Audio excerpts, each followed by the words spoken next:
Menurut cerita mereka, saat di Tanah Suci, Pak Mul tidak bisa kemana-mana, hanya tinggal di penginapan saja.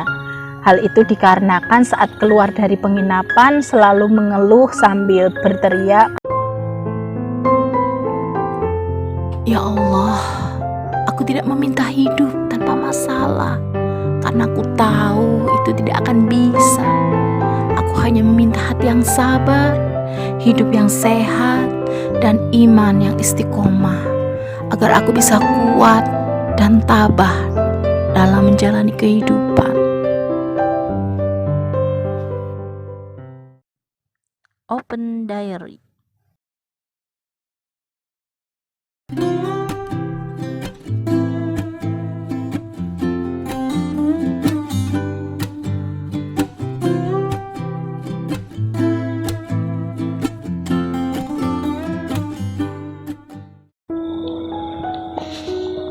Assalamualaikum warahmatullahi wabarakatuh. Halo Elin Story Lovers, apa kabar kalian hari ini? Pada kesempatan kali ini saya akan membawakan sebuah kisah yang dikirim oleh Pak Slamet di Jawa Tengah. Diary, memang tidak semua orang muslim bisa menunaikan ibadah haji. Hal ini dikarenakan untuk menunaikan ibadah haji, selain dibutuhkan niat yang kuat dan fisik yang sehat, juga dibutuhkan biaya yang tidak sedikit. Itulah kenapa rukun Islam yang kelima ini diserukan bagi umat Islam yang mampu. Namun demikian, jika Allah sudah berkehendak, tidak ada hal yang mustahil bagi seorang muslim untuk pergi haji, meskipun yang bersangkutan bukanlah orang kaya.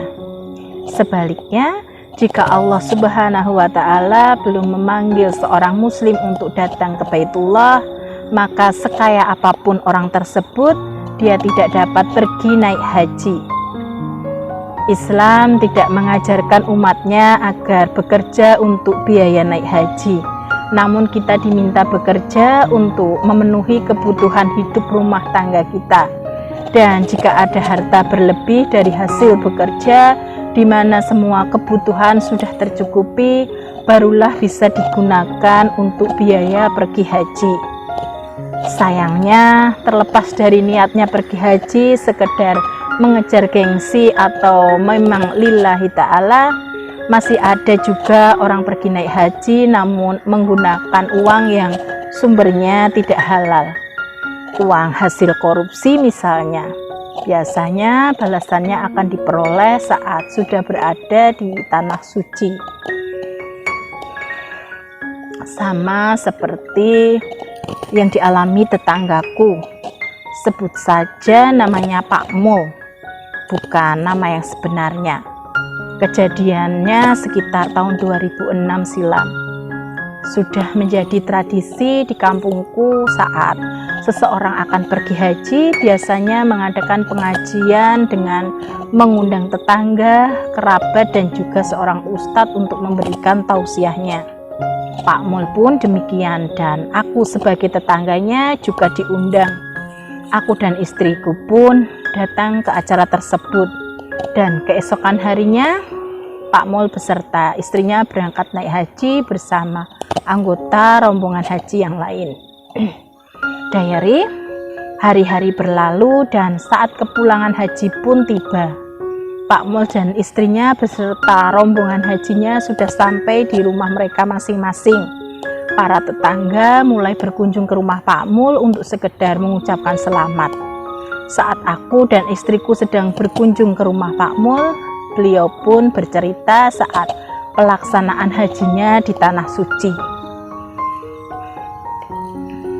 Beliau bilang banyak teman-teman satu kloternya yang sakit dan tidak bisa menunaikan rukun haji dengan sempurna karena tidak bisa pergi kemana-mana, hanya dirawat di penginapan.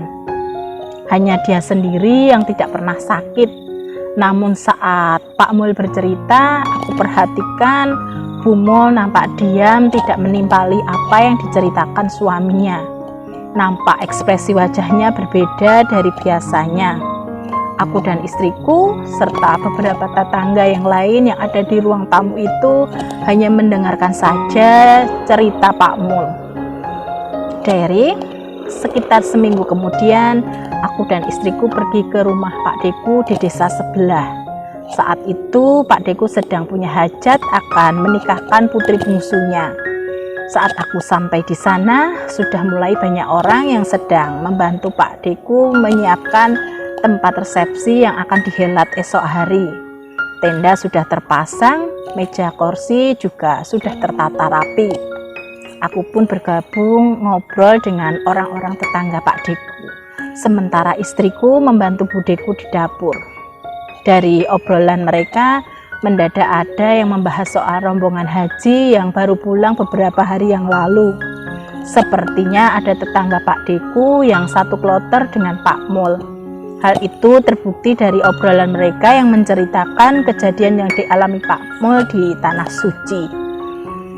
Menurut cerita mereka, saat di Tanah Suci, Pak Mul tidak bisa kemana-mana, hanya tinggal di penginapan saja. Hal itu dikarenakan saat keluar dari penginapan selalu mengeluh sambil berteriak kalau telapak kakinya terasa panas seperti menginjak bara api. Akhirnya sampai waktu pelaksanaan haji selesai, Pak Mul hanya tinggal di penginapan. Dia sama sekali tidak bisa melaksanakan rukun haji. Hal itu berbanding terbalik dengan cerita versi Pak Mul sendiri. Dan dari obrolan mereka juga ada yang menimpali kalau Pak Mul berangkat haji menggunakan uang hasil korupsi sutet. Memang benar, beberapa bulan sebelum Pak Mul berangkat haji, dia sempat tersandung kasus korupsi uang ganti rugi proyek sutet. Pak Mul selaku koordinator lapangan katanya menilep uang ganti rugi yang seharusnya diserahkan kepada warga yang tanahnya atau rumahnya terkena dampak proyek sutet. Namun uang ganti rugi yang diberikan ke warga hanya sepersekian persen dari yang seharusnya. Sisanya diambil oleh Pak Mul sendiri. Aku sendiri tidak tahu persis kronologis kasus itu. Namun yang aku tahu sebelum kasus itu menyeruak, Pak Mul sudah beli mobil baru dan dia juga cerita akan naik haji. Namun mobil tersebut dijual kembali dan kabarnya uang hasil penjualan mobil itu digunakan untuk sewa pengacara. Entahlah. Yang jelas, aku sudah mendapat jawaban dari pertanyaan yang muncul saat Pak Mul bercerita soal pelaksanaan hajinya di Tanah Suci, namun istrinya hanya diam saja. Sepertinya Bu Mul sudah tahu kejadian yang menimpa suaminya, namun diam untuk menutupi kebohongan cerita suaminya itu. Menurutku manusiawi, siapa sih yang ingin membongkar aib suami sendiri di depan orang lain?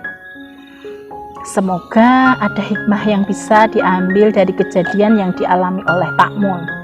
Niatnya berhaji sudah baik, hanya saja uang yang digunakan sumbernya tidak halal.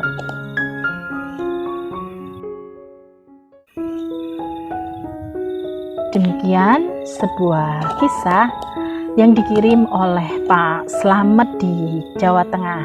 Terima kasih Pak Slamet yang sudah berkenan membagikan kisahnya di Elin Story. Nah, buat kalian yang mempunyai kisah yang serupa dengan kisahnya Pak Slamet atau mempunyai pengalaman hidup yang tidak bisa kalian lupakan sepanjang hidup kalian, silahkan kalian kirim di elin.story@gmail.com. Terima kasih. Wassalamualaikum warahmatullahi wabarakatuh.